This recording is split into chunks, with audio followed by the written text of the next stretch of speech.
Un futur imam étudie à l'Institut Mohammed VI à Rabat, Maroc. Eric Dessons JDDSIP. Les représentants des minorités religieuses ont appelé samedi à une clarification des textes juridiques sur la liberté de culte au Maroc, pays où l'islam est religion d'État, au cours d'un congrès inédit organisé à Rabat, plus grand que à lire aussi inauguration et diplomatie. Le Louvre à Abu Dhabi, un musée contre l'obscurantisme. Pour Macron, ce congrès, selon moi, c'est un début, a déclaré Mohamed Saïdé, marocain, chrétien converti et membre du Centre des études et recherches en sciences humaines de Casablanca. Je souhaite que l'on arrive à discuter dans l'espace public pour trouver des solutions concernant la liberté de conscience. Son but ultime est que la constitution marocaine reconnaisse la liberté de conscience, et pour lui, la tenue même de la réunion est une petite percée, pression et intimidation. L'État marocain met toujours des barrières quand il s'agit de réformes juridiques concernant les minorités, souligne Jawad El Hamidi, le coordinateur de la Commission marocaine des minorités religieuses qui organisait les débats.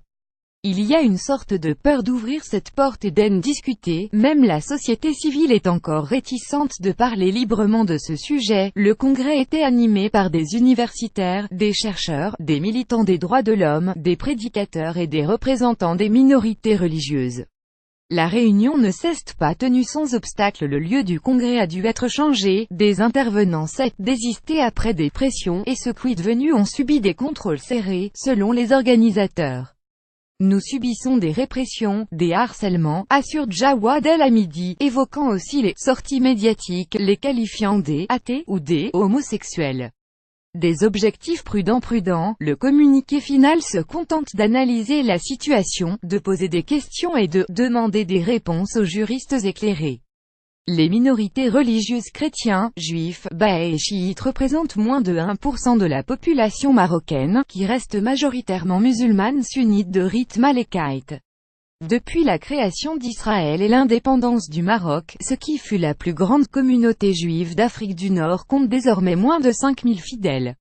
Si les Marocains convertis au christianisme, estimés à quelques milliers, doivent souvent vivre leur foi discrètement, les chrétiens étrangers jouissent d'une totale liberté.